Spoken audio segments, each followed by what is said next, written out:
Deus. Abra comigo 1 Reis, capítulo 18, verso 19. 1 Reis, capítulo 18, verso 19. Se você viu que tem alguém do seu lado aí sem a palavra, junta com ele, para que vocês possam desfrutar da palavra.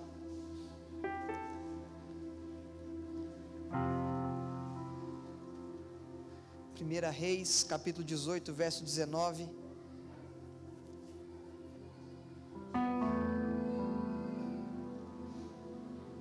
Todos acharam, amém?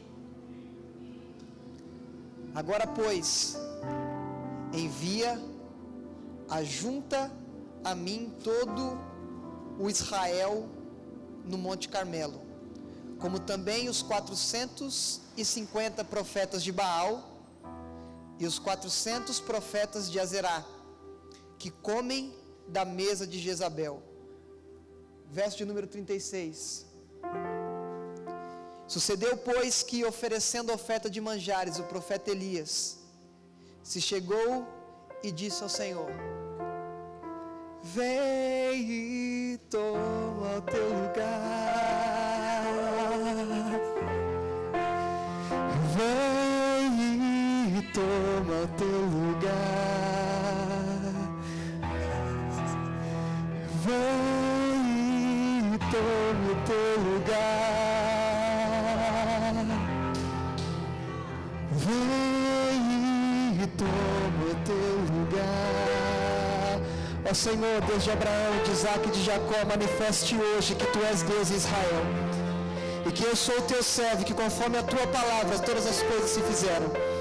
Responde-me, Senhor, responde-me, para que esse povo conheça que o Senhor, que Tu és Senhor, e que és Deus, e que Tu fizeste tornar o seu coração para trás. Amém? Quando nós meditamos nessa passagem bastante conhecida, e a gente conhece a história de Elias. Antes de nós entrarmos nesse texto propriamente dito, eu quero trazer um pouquinho para trás a questão da história de quando Elias apareceu. Quando nós vemos o livro de 1 Reis, a partir do capítulo 17, você vai ver que Elias não é citado antes desse texto. Você não vê falar o nome do pai de Elias, você não vê falar o nome da mãe de Elias, você não vê falar nada a respeito de Elias até o momento em que começa o capítulo 17, verso 1.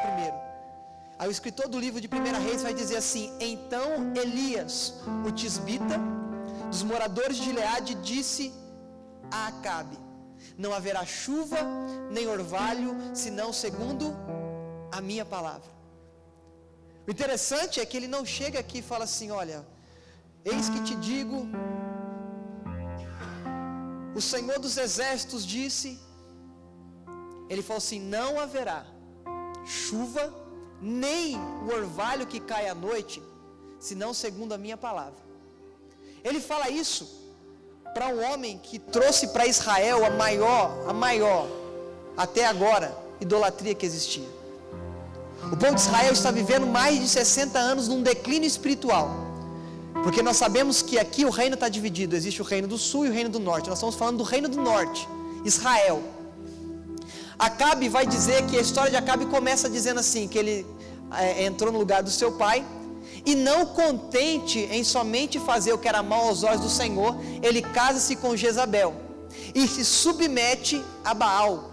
Ele se dobra a Baal. Ele deixa que Baal governe o ambiente. Não o Baal em si propriamente dito, mas a cultura que Baal trazia com ele. Nós vamos ver que quem trouxe esse costume foi a sua esposa, que não era para ter se casado com ela. Ele vai e se casa com um povo diferente, traz esse contexto para Israel, e aí vai contar no capítulo 33, que ele não fez somente o que era mal aos olhos do Senhor, ele foi o pior rei em Israel. Ele foi o que mais desagradou Deus em Israel. No meio de todo esse contexto, vai dizer que no tempo dele, no capítulo 16, verso 34, vai dizer que um homem reedificou Jericó, algo que Josué tinha amaldiçoado, e falou que quem reedificasse, enquanto começasse a reedificar Jericó, a cidade de Jericó, o filho mais velho morreria, e quando ele colocasse as portas da cidade, finalizando, o filho mais novo morreria. Está no capítulo 34 do verso 16. Tudo isso está acontecendo no contexto de Israel, e de repente aparece alguém que não tem uma biografia rebuscada aqui no Evangelho ainda. No Evangelho não, no livro de 1 Reis. Não tem muito destaque. Vai dizer, Elias, tisbita, dos moradores de Gileade, disse. Não trouxe algo que desse pompa e circunstância para que ele entrasse na presença do rei. Ele era um homem que simplesmente estava identificando o que estava acontecendo em Israel, estava vendo o que estava acontecendo em Israel e entra direto no âmago da questão. Ele chega para os adoradores de Baal, para o chefe dos adoradores de Baal, e fala assim: não vai chover. O interessante nesse texto é que quando você pega quem é Baal, o que representa Baal, Baal era o Deus, segundo os que o adoravam, que fazia com que a colheita acontecesse, fazia com que a chuva viesse no tempo exato para que eles pudessem colher os frutos, que eles pudessem colher o que eles plantaram.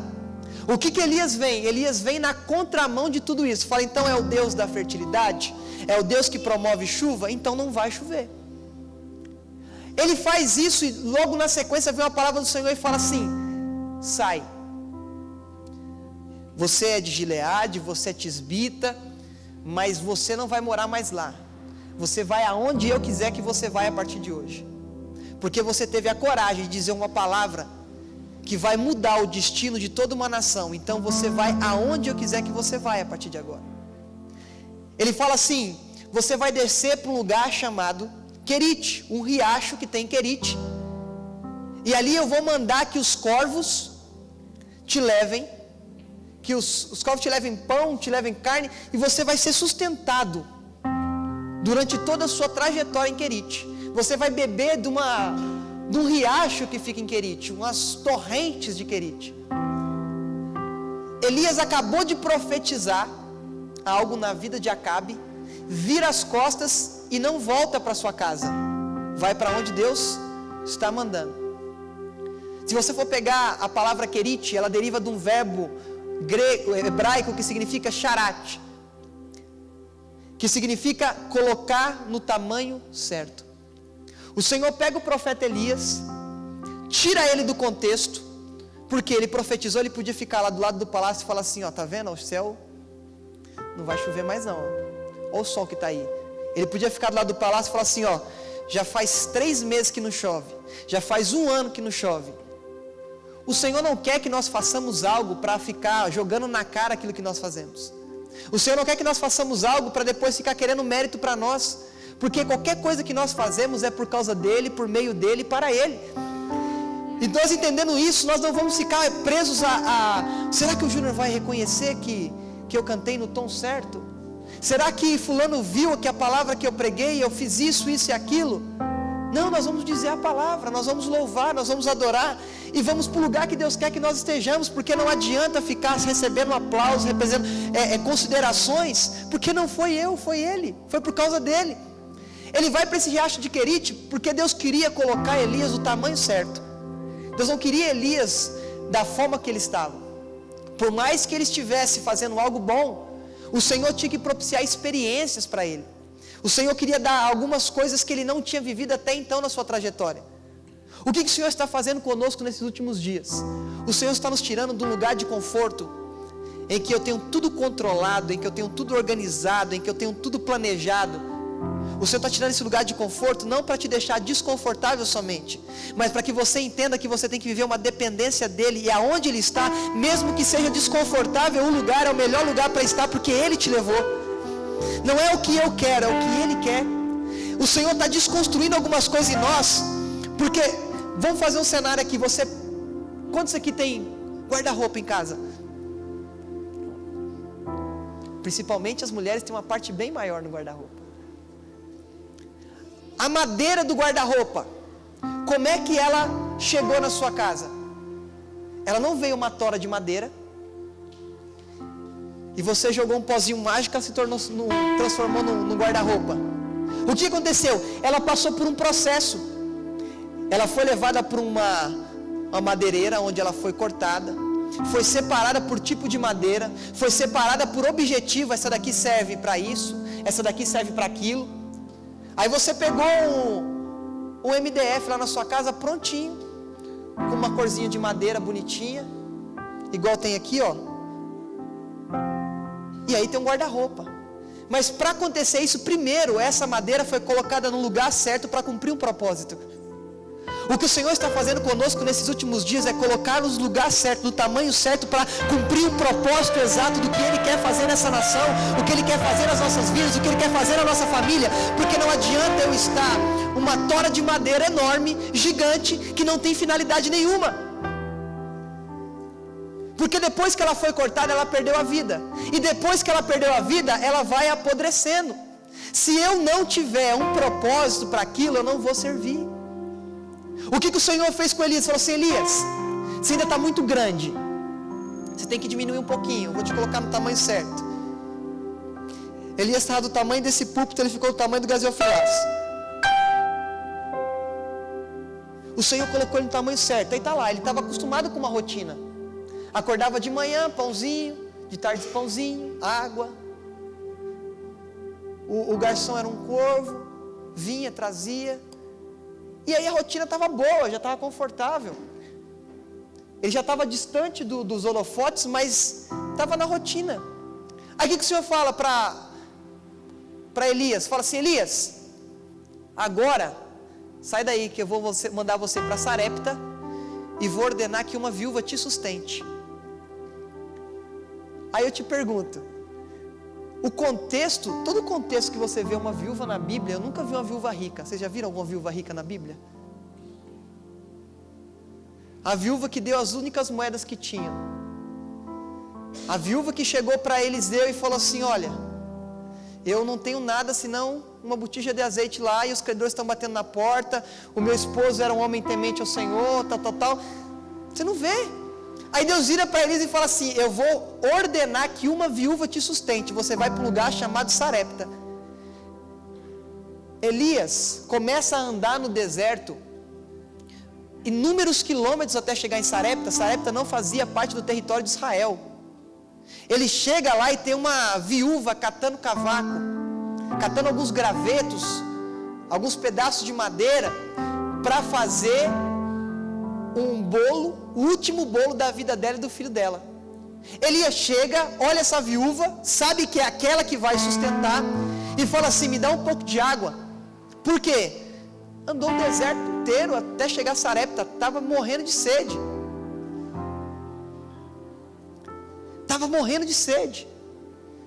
Aí chega em Sarepta, essa viúva está pegando alguns cavacos e vai lá e vai pegar água para ele. Vai para dentro de casa, aí ele para ela: não, antes de você entrar, faz para mim também um bolo.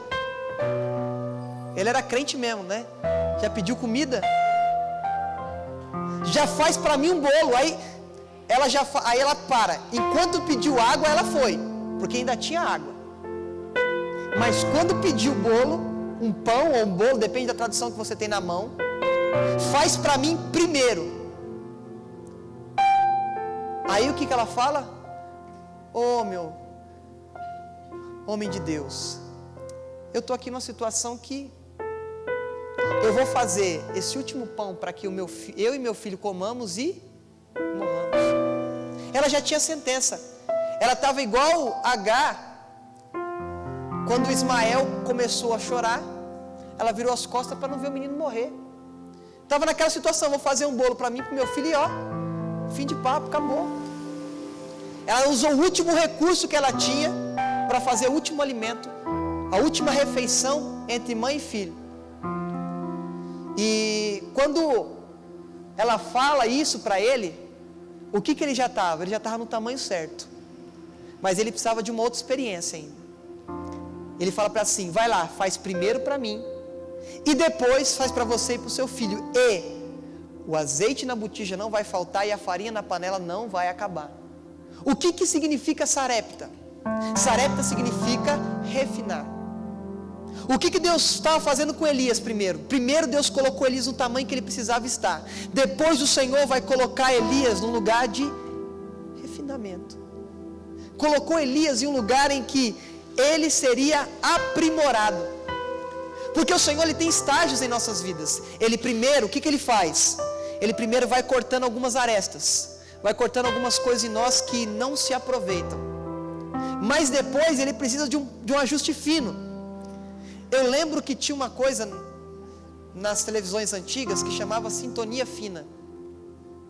Que aí você ia, né? Eu não sou tão velho não, é que eu conheço bastante coisa. Eu estudo bastante. Então se ajustava para que ficasse perfeito. Você ajustava para o quê? Para que a imagem ficasse perfeita. O que Deus fez com Elias? Deus propiciou uma experiência para que a imagem dele ficasse perfeita. O que acontece? Não a imagem de Elias, mas a imagem de Deus através de Elias. Você vai pegar um metal para você refinar, e quando você pega um metal, você esquenta ele a uma temperatura altíssima, ele vai ficar em estágio líquido. E quando ele fica em estágio líquido, vai sair do metal uma coisa chamada escória. Escória é tudo que não se aproveita no metal. E depois, se você for analisar, se você for um refinador, você for chegar perto do metal em estágio líquido, ele vai estar mostrando a imagem de quem está refinando. Ele vai refletir exatamente a imagem de quem está refinando.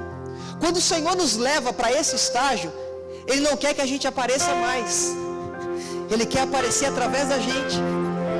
Quando Ele nos leva para esse refinamento, Ele vai trazer a gente para uma coisa que não é mais a minha imagem, é aquele ajuste fino.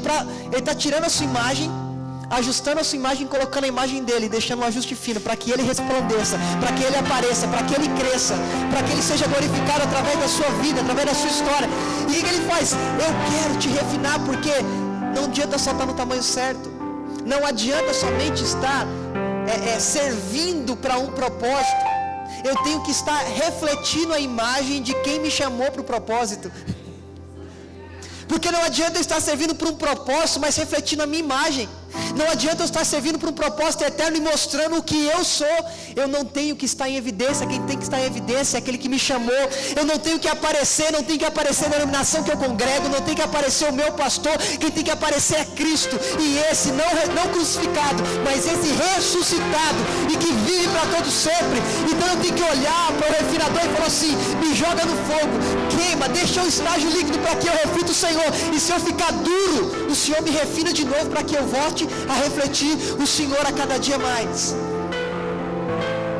Porque a gente é refinado, mas volta a ficar duro. Essa palavra eu já ouvi. Eu não gosto de fulano cantando. A gente começa a ficar duro. Aí o Senhor vai criar situações que nós vamos ser experimentados no fogo, para que nós possamos ser refinados. Você vai pegar um diamante bruto, a não ser que você tenha ciência de que tem a cultura da extração de minério, você não vai saber. Se for pegar uma pepita de ouro, você vai falar: isso aqui é um ferro velho. Por que tem que refinar? Para que apareça exatamente aquilo que importa, aquilo que tem valor. Porque nós somos como diamantes brutos, pepitas de ouro na mão do Senhor, que para quem não tem entendimento, olha e fala: é um ferro velho, é uma pedra feia. Aí nas mãos do Senhor Ele consegue entender o que tem de dentro de você e começa a extrair o melhor que Ele colocou dentro de você, para que Ele seja glorificado. Porque quando você pegar um diamante, você vai falar assim: esse diamante foi feito na loja tal, eu comprei isso aqui na Vivara. Porque você vai sempre lembrar da marca que fez o processo de refinamento, o processo de melhoria. Quando olharem para você, não vão falar que você é bom, vão falar assim: nossa, o que Deus fez na sua vida é maravilhoso. A forma com que Deus trabalhou na sua vida é extraordinária, porque não é mérito meu, é mérito de quem me pega pelas mãos e lapida tudo que precisa lapidar, refina tudo que precisa refinar, para que eu tenha o valor exato que Ele colocou em mim. Por isso que eu falei aqui há uns domingos atrás e disse sobre o caso do boletim. O filho do Luiz Hermínio chegou com um boletim com a nota vermelha. E ele falou assim, ao invés de chegar no filho, fala, que nota vermelha é essa? Você tem que estudar mais. Você tem que gastar mais tempo com esses livros aí. Você tem que comer esses livros que você tem aí. Eu gastei um dinheiro com você para colocar na escola boa. Ele simplesmente pegou o boletim e falou assim, você não é isso. Você não é isso. Quando eu decepciono o Senhor, quando eu faço algo que não é aquilo que o Senhor sabe que eu não sou, Ele não vai chegar em você e falar assim, você está errado, você vai para o inferno. Ele fala, você não é isso. Eu sei o que eu coloquei aí dentro, eu sei o que você tem de valor aí dentro. Você não é isso aqui que você está apresentando. A adoração que eu estou prestando, muitas das vezes, Deus está olhando e fala assim, você não é isso. O louvor que às vezes eu estou cantando no automático, porque nem precisa da letra no data show, porque eu já sei de cor, eu já estou lá e canto, e canto, e canto, e canto. Deus está falando para você, você não é isso. Ou melhor, você não é só isso. Porque Ele colocou um valor eterno dentro de nós, e Ele sabe exatamente o que nós podemos dar para Ele, devolver para Ele, o que nós podemos oferecer a Ele, e não adianta. Por isso que a palavra em João capítulo 4, verso 23 diz assim, mas vem uma hora específica e é agora, ou sempre que você lê é a hora específica. Adorarão o Pai em espírito e em verdade. Deus é espírito e importa que os que o adorem em espírito e em verdade. O que significa isso? Não adianta vir com uma adoração na emoção, na carne e mentirosa.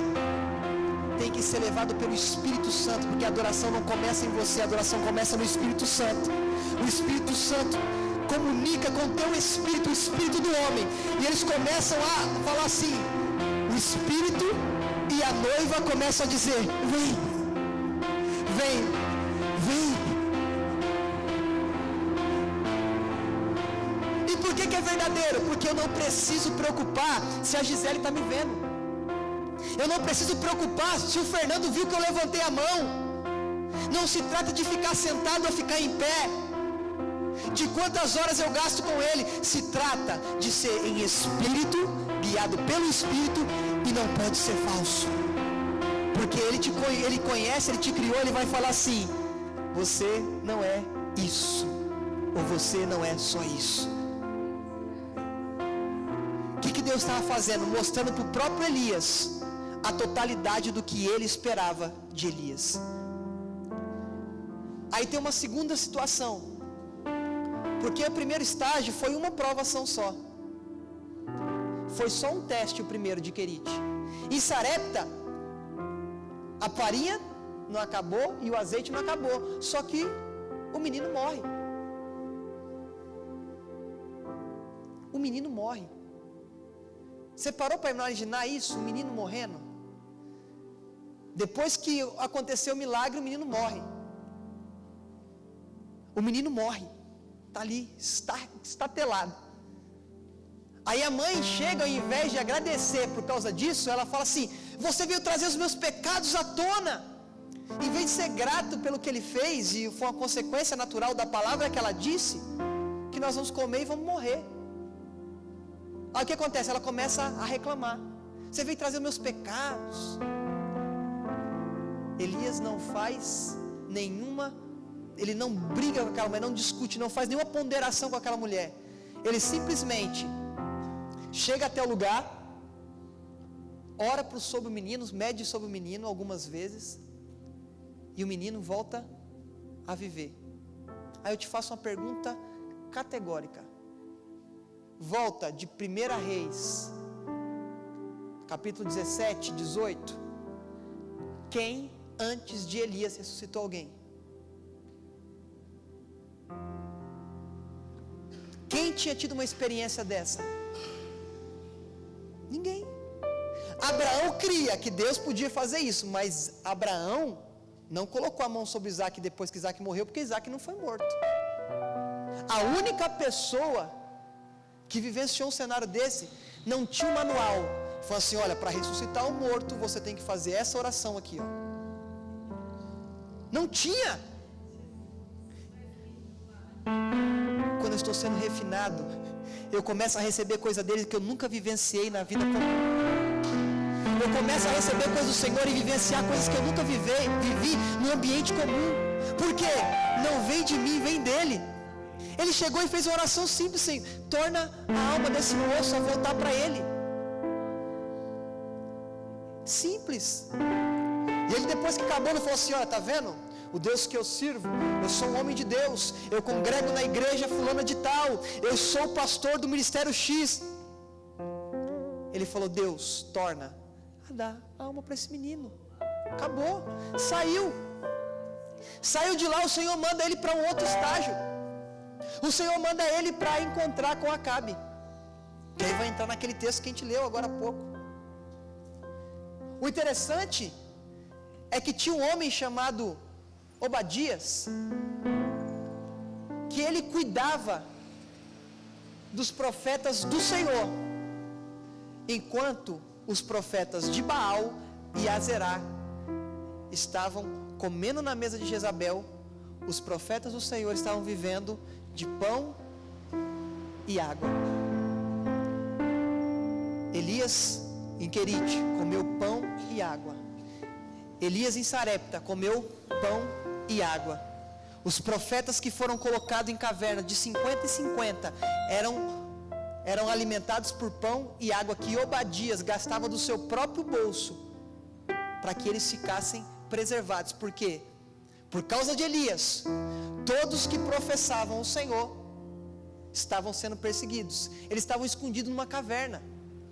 Quando ele chega para esse homem e fala assim: olha, eu quero falar com Acabe, Obadias fala assim: não, longe de mim levar essa mensagem, porque vai que o Espírito do Senhor te leva para um outro lugar. Aí quando eu chegar com Acabe aqui, porque ele está te perseguindo no império todo, no reino todo ele está te perseguindo, se eu fizer isso, acabou. Que aí eu falo para ele que você está aqui, e quando eu chego com ele e você não está, ele me mata. Aí ele falou: não, pode dizer que eu vou estar exatamente aqui quando você voltar. E ele fala assim: agora vai lá, convoca todo Israel, e os 450 profetas de Baal, e os 400 profetas de Azerá. Convoca todos, eu quero todo mundo aqui, no Monte Carmelo.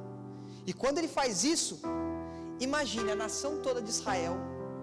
Como eu sempre falo para vocês, quando estou estudando texto, eu tenho uma imagem, quando trabalho com comunicação, eu já fico imaginando um monte de gente em volta.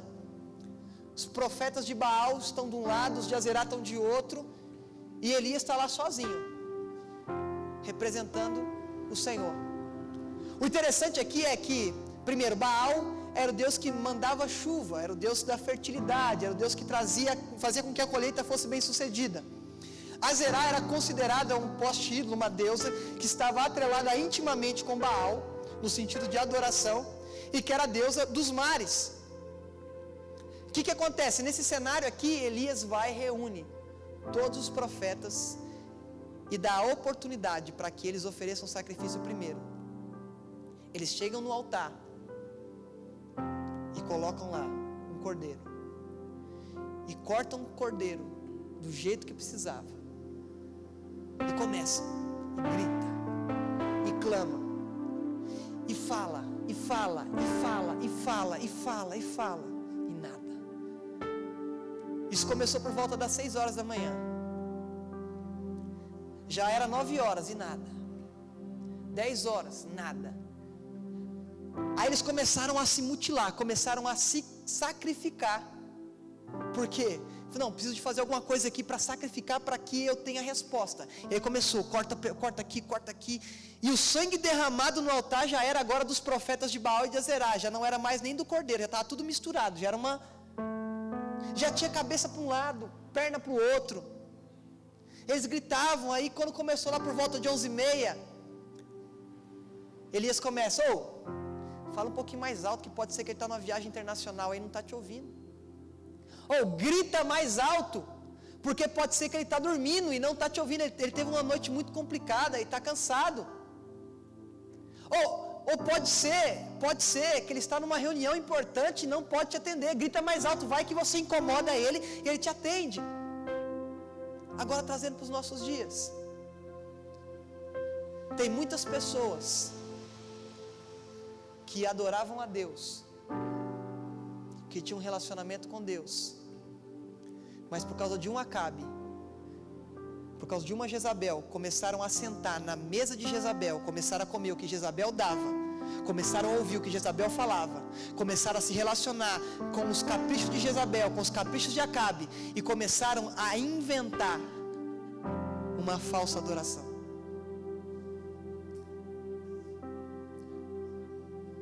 Uma geração que começou adorando somente ao Deus de Abraão, de Isaac e de Jacó, agora adora, entre aspas, a Deus, mas o que? Eu vou para a mesa sentar com Jezabel. Esse texto que nós lemos, o primeiro versículo fala assim, que comiam da mesa de Jezabel. Como é que Jezabel fazia? Tem um banquete aqui para você, só que você tem que ser fiel a mim. Eu adoro a Azerá e a Baal. Qual que você quer escolher? Baal ou Azerá? Porque você vai comer na minha mesa todos os dias. O que está acontecendo hoje no Brasil? Muitos Acabes se levantaram. Muitas Jezabels se levantaram. E que estão fornecendo um alimento para o povo. E falam assim, mas você tem que fazer isso, porque é eu que estou te alimentando. Você tem que fazer aquilo outro, porque é eu que estou te sustentando. Você tem que se submeter a essa prática, porque essa prática vai te dar uma legalidade para que você não perca o seu lugar. Porque se você fizer algo diferente, eu vou te perseguir. O seu alimento vai ser o que sobrar, vai ser um pão e uma água que Obadias vai te dar, não vai ser o manjar do rei. O que está acontecendo no Brasil hoje é que as igrejas estão sendo governadas por Acabes e Jezabéis, que estão colocando pessoas na mesa e falando assim, se você não corresponder àquilo que eu espero de você, eu vou te perseguir, eu vou te matar. Se você não fizer o que eu quero que você faça, se você não adorar do jeito que eu quero que você adore, você não pode ficar mais do meu lado e você vai ser perseguido e morto. Mas sabe o que é da hora nisso tudo? É que ainda existe Elias. É que existe um verdadeiro Deus. Enquanto Israel estava na idolatria e na adoração verdadeira, existia um que trazia no seu próprio nome quem que ele adorava. Elias, Elijah, El, Elohim, meu, e já, Jeová. O meu Deus é Jeová. Eu posso ouvir Elias aqui, Eliseu, Daniel, mas todos os nomes com EL, a abreviação de Elohim, significa Deus. Então todas as vezes que falava Elias, a gente ouve Elias, mas lá ouvia-se, o meu Deus é Jeová. O meu Deus é Jeová. Enquanto os profetas de Baal estavam inseridos naquele contexto, Elias só com o nome já pregava, o meu Deus é Jeová.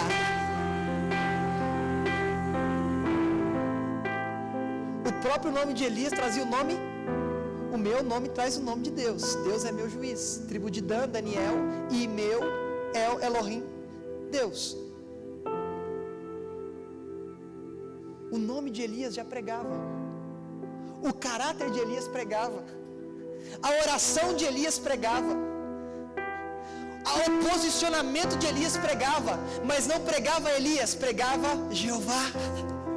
Não pregava o homem, pregava o Deus que guiava o homem. Ele não era levado para glamoures, porque ele ficou em lugares que ninguém queria ficar. Ele ficou no riacho, ele ficou na casa de uma viúva, ele ficou no relento. E enquanto ele estava fazendo todo esse percurso, tinha um jornal lá de Israel dizendo, procura-se Elias vivo ou morto. Mas Elias caminhou em cada um desses lugares sem se preocupar, porque aquele que habita no esconderijo do Altíssimo, a sombra do Onipotente, ele descansa. Então não interessa quem está me perseguindo, não interessa quem está querendo ver o meu mal, interessa quem está em cima, acima de mim, e sobre o propósito dele eu vou andar.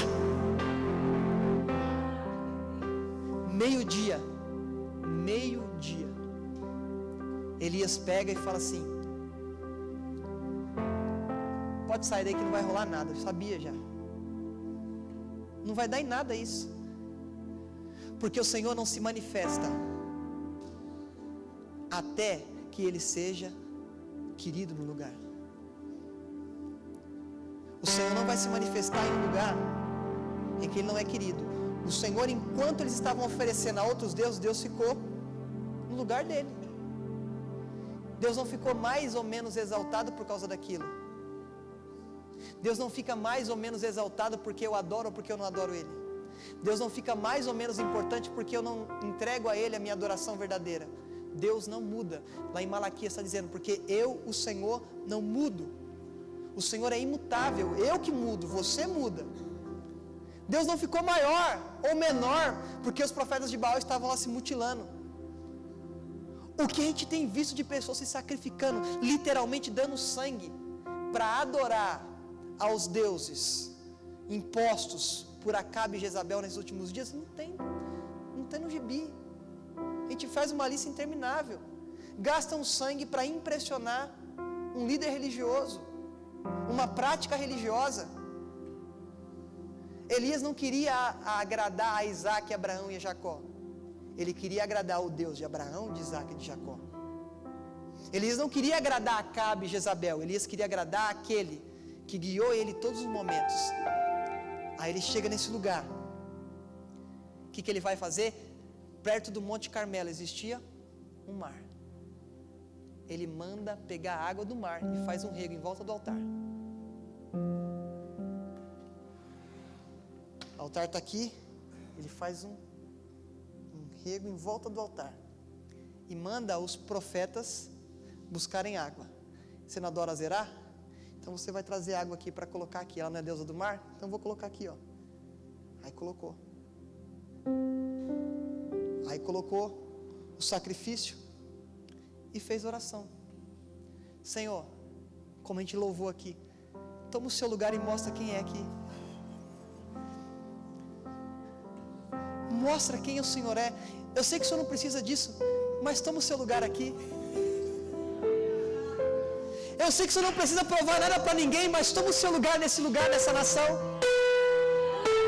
O Senhor não precisa provar nada para os brasileiros, mas nós, como os Elias, nessa última geração, nós cantamos: Senhor, vem e toma o seu lugar e faça o que precisa ser feito para que essa nação volte a ser uma geração que não vive segundo trocas, mas vive segundo uma entrega. Que nós acabemos com a troca que Jezabel implantou nas igrejas, que eu tenho que vir para dar tanto, para receber tanto de volta. Essa geração vai falar assim: eu não preciso trocar, eu vou oferecer o meu corpo como sacrifício puro, santo e agradável, que é um culto racional, um culto com entendimento. Eu não me conformo com entregar para receber, eu entrego e não preciso receber de volta, porque Ele já me deu tudo que eu preciso, está dentro de mim. Todas as minhas fontes vêm do Senhor. Todos os meus recursos financeiros, de tempo, de intelecto, de tudo que eu necessito, vem do Senhor. Então eu falo para Ele: Senhor, toma o teu lugar, porque eu não preciso de nada a não ser a tua presença.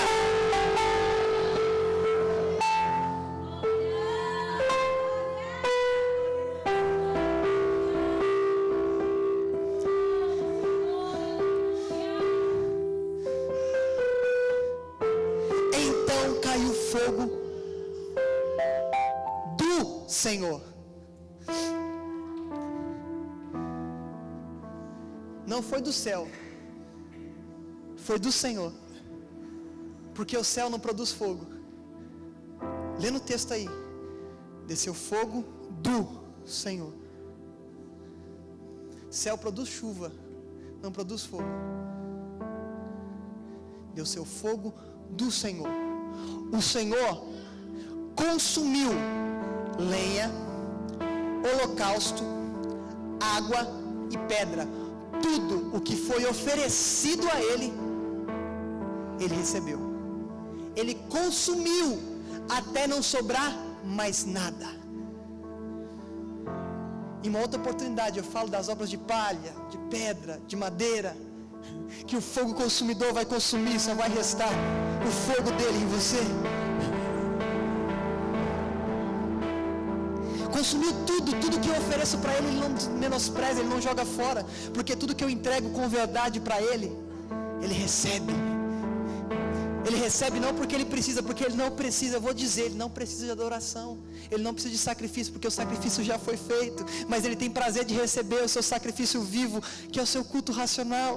Ele tem prazer de receber a sua adoração, porque você fica parecido com aquilo que você adora. Ele tem prazer de ouvir o seu louvor, porque ele ama ouvir a sua voz, porque ele criou a sua voz antes mesmo que você falasse, antes mesmo de você dizer papai e mamãe, com dificuldade nas sílabas, na pronúncia, ele já sabia como seria sua voz de adulto, ele já sabia como ia ser sua adoração.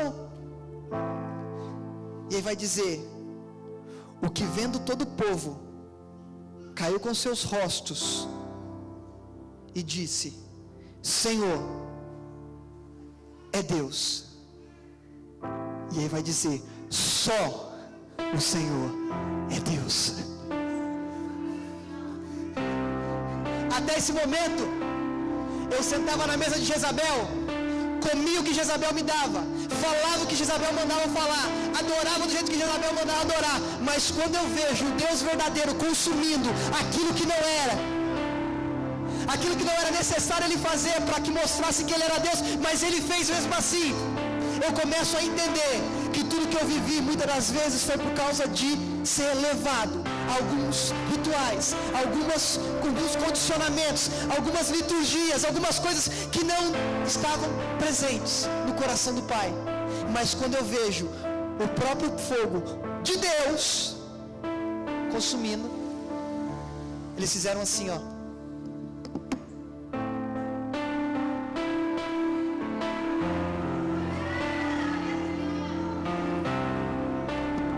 Adoração no Antigo Testamento significa prostrar-se diante de. Eles se prostraram e falaram: só o Senhor é Deus. Só o Senhor é Deus. 850 profetas morreram naquele dia pela mão de um profeta. A idolatria foi combatida por um altar verdadeiro. Sabe o que me chama mais atenção? Que Elias, existiam 2 altares em Israel, eu já finalizo, 2 altares em Israel, um para Baal e Azerá, e outro para o nosso Deus. O que Elias faz, segundo os historiadores? Ele coloca em ordem o altar do Senhor, porque o altar do Senhor estava em ruínas. O altar do Senhor estava desorganizado. O que nós temos que fazer nesses dias? E o interessante, o reino estava dividido. O que Elias faz? Ele pega 12 pedras, coloca as 12 pedras todas juntas e fala: é um só reino, embora estivesse dividido. O que nós temos que fazer? Nós temos que juntar, não pessoas para fazer uma grande denominação, como disse o Luiz Hermínio. Nós temos que juntar grandes denominações para ser uma grande igreja. Embora esteja tudo desunido, nós temos que restaurar o altar do Senhor e não de Baal, o altar do Senhor e não a foto de um homem, o altar do Senhor e não de um ministro, de um bispo, de um reverendo, de um apóstolo. É o altar do Senhor. Nós temos que juntar essas pedras, colocar em ordem, porque as coisas de Deus são com ordem e com decência. Colocar em ordem para que depois aconteça o sacrifício. Nós temos que ser os Elias desses últimos dias e dizer: não há Deus como Jeová. Somos os Elias desses últimos dias que vão dizer assim: não importa se tem 850 profetas e eu sou só um. Aí quando ele fala que ele é só um, fica com medo de morrer, Deus fala: tem 7.000. Sabe o que acontece? O Senhor vai juntar esse um com 7.000 e vai fazer uma grande igreja e não uma grande denominação. Porque o interessante aqui, As denominações, eu vou falar e grava muito bem isso, eu não tenho problema, vai para a internet. As denominações são mal necessário. As denominações são um mal necessário. Porque institucionaliza tantas coisas, mexe com tantas coisas, e daqui a pouco está tudo engessado, porque o Espírito Santo não tem mais liberdade. Então acaba sendo mal necessário. Eu tenho que adequar a vontade eterna de Deus. A denominação que eu estou, eu tenho que adequar a denominação que eu estou à vontade eterna do Senhor. A denominação não tem outro propósito a não ser levar pessoas a Cristo, e não levar pessoas até o próximo culto, e não levar pessoas até o próximo congresso, até a próxima campanha. As denominações têm que ser um caminho e não um pedágio. Um caminho, não um pedágio. Você anda numa estrada, você está andando na estrada e de repente você para, tem um pedágio para que você continue andando naquela estrada. As igrejas hoje, evangélicas principalmente, eu falo do ambiente que eu estou inserido, se tornaram pedágios, que você, para continuar caminhando com Cristo, você tem que pagar isso, pagar aquilo. Não, Jesus Cristo já pagou o preço, eu tenho que viver nele. Nós não temos que ser pedágio, nós temos que mostrar, Jesus é o caminho, a verdade e a vida, e ninguém vem ao Pai a não ser por ele, e não pela denominação que eu estou, e não pelo pastor que eu sou. Nós temos que ser Elias, e não falar, não há pessoas como eu, e não dizer, o meu Deus sou eu. Nós temos que ser Elias e dizer, o meu Deus é o verdadeiro Deus, é Jeová. O meu Deus não está preso à minha vontade, eu estou cativo à vontade dele, porque eu nasci para ele, por meio dele, e eu vou voltar para ele um dia. Vem